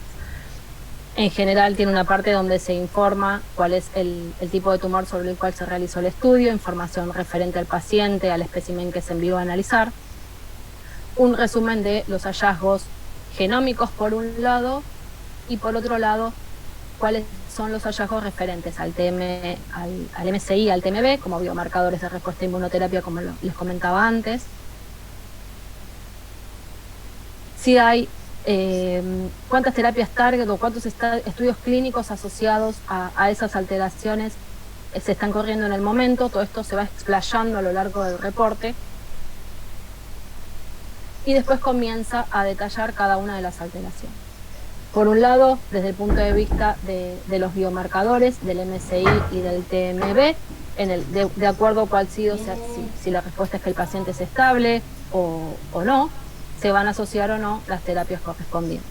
A este biomarcador, en la primera columna, son aquellas terapias aprobadas por FDA que presentan evidencia científica de tener efectos sobre esta alteración, en este caso sería este biomarcador, en el tipo de tumor del paciente, y en este caso es lo mismo. La diferencia es que la evidencia científica no está basada en el tipo de tumor del paciente, que en este caso es un adenocarcinoma de pulmón, sino en otro tipo de tumores. Y luego comienza a listar todos los genomics findings, es decir, todos los hallazgos genómicos que presenta ese paciente. Y para cada uno de ellos va a asociar, si existe evidencia científica, las drogas correspondientes. A lo largo del resto del reporte, lo que van a ver es, en principio, cuál es esa evidencia que se encontró para cada uno de los hallazgos genómicos, cuál es la evidencia que se encontró para cada una de las drogas asociadas a esos hallazgos genómicos, y luego el listado de cuáles son los estudios clínicos asociados a esas alteraciones que se encuentran disponibles a nivel mundial. en resumen, digamos, la herramienta de perfilado genómico lo que le brinda al médico es información molecular para poder tomar decisiones médicas basadas en la mayor cantidad de información posible. Pero como resumen, lo que les quería comentar es que por un lado, a través de, digamos, un solo test, en un tiempo relativamente corto, podemos tener información del perfil genómico de ese paciente referente a cuáles serían las terapias target o potenciales terapias target que muestran tener evidencia científica sobre las alteraciones que tiene el paciente. Estamos analizando, como les comentaba antes, todos los genes recomendados por las guías, toda la región codificante de esos genes. No estamos dejando afuera ningún tipo de alteración por enfocarnos en un grupo hotspot de mutaciones. Muchas de esas alteraciones ya fueron validadas como companion diagnostic para diversos tratamientos. No solamente las alteraciones que podemos encontrar en este tipo de estudios son específicamente para ser accionables, también tenemos alteraciones que nos dan información o le dan al médico información referente a con implicancia diagnóstica o pronóstica. Como les comentaba Romina, muchas veces se puede encontrar una alteración que es accionable, pero si está coexpresada con otra alteración que le da un pronóstico o no le da un buen pronóstico al paciente, el médico ya sabe que ese paciente va a responder peor que si esa alteración no estuviese presente en el perfil genómico. Por otro lado, por el tipo de estudio que estamos realizando, vamos a tener también información de las firmas genómicas como el MSI y el TMB, que le ayudan al médico a tomar decisiones referentes a la posibilidad de tratar a ese paciente con inmunoterapia. En el caso de los tumores de heterozigosidad, porque es importante para este tipo de tumores en lo referente a la toma de decisión clínica. Y por otro lado, también resalta el reporte cuando ese paciente no presenta genes que son relevantes para el tumor que está siendo estudiado. Por ejemplo, estamos en un tumor en cáncer de pulmón de células no pequeñas, si el paciente no presenta alteraciones que son importantes, son biomarcadores que normalmente se deberían estudiar, se lo va a informar al médico. Y también, como les mostró Romina en uno de los casos, cuando hay alguna terapia que muestra evidencia científica de no tener acción sobre esa alteración, es decir, que el paciente no va a responder a determinada terapia, también lo va a comentar en el reporte. En lo que se refiere específicamente a las alteraciones germinales, que es por ahí lo que ustedes vienen viendo más específicamente en el curso, es importante destacar que este tipo de estudios está diseñado para evaluar y validado para evaluar tumores. Obviamente estamos, cuando se evalúa a nivel laboratorio una biopsia tumoral, estamos evaluando tanto células tumorales como células normales, porque como vimos, muchos tumores tienen 30, 50, es muy raro que un tumor tenga 100% de células tumorales. Con lo cual, en el caso de que haya alguna alteración que podría ser potencialmente germinal por recomendaciones, si esas alteraciones están en 36 genes que se sabe que están relacionados con alteraciones o tumores de origen germinal, en la parte de evidencia científica que está asociada a esa alteración, se le va a comentar al médico que hay evidencia de que esta alteración podría estar asociada a tumores germinales y en el caso de que el médico quiera confirmar si esa alteración es de origen germinal o si es de origen somático, debería hacer un estudio acorde para evaluar la alteración germinal. Bajo ningún punto de vista, digamos, uno puede validar la presencia de una alteración germinal con un estudio que se diseñó para hacer una evaluación a nivel tumor. Y lo último que quería comentar, que es un poco lo que también les comentaba Romina, que el incremento constante de información que hay referente a nuevos biomarcadores y nuevas terapias cada vez hace más necesaria el abordaje desde tumores moleculares que tengan esta mirada multidisciplinaria donde participen diferentes tipos de profesionales para ayudarse o ayudar a la oncóloga que pueda tomar la decisión más acertada en lo que es referente al tratamiento de los pacientes. Bueno, muchas gracias. Eso era todo lo que me quedaba por presentar. Bueno, muchas gracias, excelente presentación, tanto Sabrina como Romina, la verdad que nos dieron muchísima información, muy útil, Y quería hacer algunas preguntas para ir prácticas, Sabrina. No sé si me estás escuchando, sí. Estos estudios, cuando yo estoy en mi consultorio y quiero pedir estas plataformas, ¿no? Sabemos que no se realizan en Argentina, porque se hacen afuera, en el exterior, ¿no? Sí. Bien. Yo remito la muestra. Ustedes se encargan de ver de que esa muestra tenga el volumen adecuado y ese 35% de reservas tumorales, o sea, que es óptima la muestra, eh, porque yo voy a mandar varios tacos. ¿Cómo es eso? Quiero que me digas la parte práctica. Yo lo solicito, si hay obras sociales hoy en día que lo cubran, si necesito asesoramiento genético previo. Quiero que me digas la parte práctica cuando estoy en mi consultorio y decido solicitar estas plataformas. Bueno, en general, la forma normal de la solicitud del estudio es a través del médico. El médico es el que nos informa a nosotros que tiene un paciente el cual quiere evaluar. Y por otro lado, el concierge se encarga de asesorar al paciente en todo lo que es el proceso. Desde el punto de vista de la muestra, depende un poco. Hoy en día estamos teniendo ciertas iniciativas respecto a eso, que la estamos elaborando aún, pero hoy depende un poco también de dónde se encuentra el taco. Muchas veces el taco está en un laboratorio de patología dentro de una institución a la que el médico tiene acceso, entonces el médico, digamos, nosotros le recomendamos en el caso que sea posible que se haga esta evaluación previa en el laboratorio de patología, más que nada para asegurarnos de que aumentamos las chances de que el estudio se pueda realizar y pueda tener un buen resultado. En muchos casos a veces los tacos están en poder de los pacientes, no es posible hoy por hoy a veces realizar este tipo de evaluación, pero como cuando llega a Estados Unidos el estudio, la evaluación a nivel patológico se realiza antes de que se comience a hacer el estudio. En el caso de que esa muestra no cumpla los parámetros mínimos, la empresa, digamos, Foundation nos avisa. Bien. Y nosotros le comunicamos eso le damos la opción de que envíe nueva biopsia o que pueda optar por una biopsia líquida en el caso de que no disponga de nueva biopsia. Bien. Los tiempos reales hoy, entre que yo lo solicito y mando la muestra hasta que tengo el resultado. El principio lo que demora un poco es el tema de la firma de documentación por parte del paciente y del médico y el envío de la muestra a Estados Unidos, que eso normalmente, si se realiza rápido, es una semana.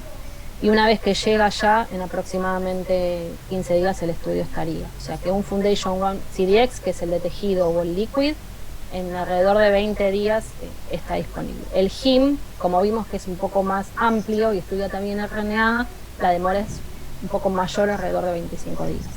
Cuando el estudio culminó, como les comentaba, le llega el aviso al médico y al paciente de que está el reporte listo con toda la información que vimos. Perfecto. Y decime, ¿en qué tumor uno debería pedir de inicio este estudio somático? O sea, en un mundo ideal donde yo tenga accesibilidad, ¿en algún tumor, o sea, de inicio yo debería pedirlo? Con el diagnóstico de inicio, por ejemplo, bueno, vimos que en pulmón tenemos muchos biomarcadores, me imagino obviamente un tumor de origen desconocido, pero ¿vos qué le recomendarías? Bueno, no sé, Romy, si ahí vos querés. En realidad nosotros, eso digamos, es muy decisión médica en un punto, por eso hacía mucho referencia, hacíamos también con Romina referencia a las guías, o sea, las dudas referentes en cuándo debería pedirlo o no, digamos, las guías en eso les da mucho soporte a los médicos, más allá de que muchas veces, en nuestra experiencia, siempre obviamente el cáncer de pulmón sigue siendo como el mayor, pero desde el punto de vista de nuestra experiencia, sí vemos que por ahí se está pidiendo también mucho en tumores de sitio primario desconocido, en aquellos tumores también donde el médico no puede terminar desde el punto de vista anatomopatológico clasificarlo, o sea, no le pueden terminar a veces digamos, de poner un nombre, por decirlo de alguna manera, a ese tumor, pero hemos tenido, digamos, tenemos de todo tipo. Por ejemplo, un tipo desde el punto de vista de la aprobación de ciertas terapias, hemos comenzado a recibir pedidos para estudios en cáncer de tiroides, que antes por ahí no sucedía, pero en general es variado, hemos recibido mama, ovario. Tiene que ver también, me parece, mucho con cuál es la situación si el médico si el médico ha tratado a ese paciente, cómo evolucionó ese paciente, si le hace pensar que hay una alteración ahí involucrada por cómo el paciente evoluciona. Eso es como muy, muy decisión también de cuál es el patient journey, digamos, cuál es la situación del paciente a lo largo de la patología. Sí, y muchas veces porque también a veces los pacientes lo solicitan. Claro, hace un poco de referencia a lo costo efectivo que ustedes decían, que por ahí yo traté al paciente, le di mucha toxicidad y por ahí, si lo hubiera pedido antes, le hubiera evitado por ahí hacer tratamientos que realmente tenían resistencia o no le iban a servir. Pero bueno, no, pero igual me quedó claro. No sé si, Dolores, hay más preguntas del público. Tenemos para Romina, hay dos preguntas. Uno, cuando tiene este tipo de estudios, muchas veces tenemos drogas asociadas a alteraciones que conocimos y que no tenemos tanta evidencia médica. Hay dos preguntas de Manuel que se refieren. Quizás vos pensás, Romina, que la inteligencia artificial, empezar a generar evidencias de ese lado, puede ayudarnos en un futuro cercano, o te parece que estamos como muy alejados de encontrar evidencia de ese lado cuando no la encontramos por ahí en trials? A ver, yo creo que para un oncólogo la evidencia más fuerte que va a buscar siempre es un ensayo clínico randomizado con grupo control versus tratado para seleccionar una terapia. Podemos utilizar herramientas de inteligencia artificial que nos ayuden a tener toda la evidencia publicada, y para esto hay páginas que podemos utilizar como My Cancer Genome o Cancer Genome Interpreter, donde uno carga la información de alteraciones genómicas del tumor y ese motor de búsqueda nos devuelve para esta alteración tal droga y cuáles son las evidencias científicas. Pero siempre es al final del día el oncólogo quien evalúa el peso de la evidencia para seleccionar la terapia. Podemos utilizar herramientas que nos faciliten el trabajo y de hecho las usamos nosotros mucho. El Cancer Genome Interpreter es uno de los que más utilizamos. Pero bueno, para un oncólogo una evidencia en una línea celular in vitro con una mutación que responde a una droga, por más inteligencia artificial y demás, el oncólogo va a querer ver un ensayo clínico, una guía, un case report, y ya lo preclínico que está a nivel de células y animales se tiene en cuenta, y muchas veces de ahí va a salir después un ensayo clínico exitoso o no, pero va siempre a darle más peso a la evidencia clínica. Estamos utilizando igual mucha evidencia de inteligencia artificial para generar, por ejemplo, lo que les comentaba de la base de datos del cáncer, el Genomics Data Common Data Portal, en donde tenemos imágenes de histología de los tumores y tenemos tenemos resultados de secuenciación. Entonces entrenamos algoritmos para que miren una imagen de histología y en función de eso prediga qué alteración genómica tiene el tumor. De esto se está haciendo mucho, he publicado papers en Nature Genetics, y que en un futuro nos va a ayudar a que no tengamos que esperar tanto y que ya tengamos una estimación de qué mutación tiene, porque el algoritmo aprende de mirar las imágenes qué alteración genómica tiene. Pero de nuevo, el oncólogo que nos va a decir, bueno, ¿y qué evidencia hay? ¿Dónde lo validaron? ¿Y cuántos pacientes se salvaron con esto? O sea, siempre va a pedir la evidencia, ustedes como oncólogos lo sabrán, van a pedir más y más evidencia en pacientes.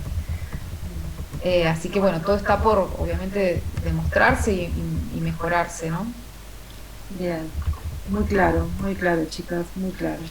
Bueno, no sé si quedó preguntas. Tengo una para Sabri. Carolina Ponte nos pregunta, ¿hay diferencia de sensibilidad entre la muestra en tumor sólido y la muestra en biopsia líquida? En realidad, digamos, el diseño del panel es diferente desde el punto de vista del abordaje por los que les comentaba, los criterios de validación y demás, porque, digamos, no es que haya diferencia de sensibilidad, sino que la forma de poder estudiarlo es diferente, porque tenemos un DNA que está fraccionado, que está en una proporción muy variable en el paciente, digamos, puede ir entre un 0,1 a un 90% de todo el DNA que tiene el paciente. Para que tenga una buena sensibilidad y para que uno pueda confiar en eso, por eso el estudio tiene que estar lo suficientemente validado para garantizar que tiene la capacidad de detectar las alteraciones en ambos tipos de muestras, digamos. Bien. Gracias. Gaby, yo creo que estamos en horario. Creo que estamos en horario, también te iba a decir lo mismo. Igual mañana nos volvemos a encontrar a las 7 de la tarde.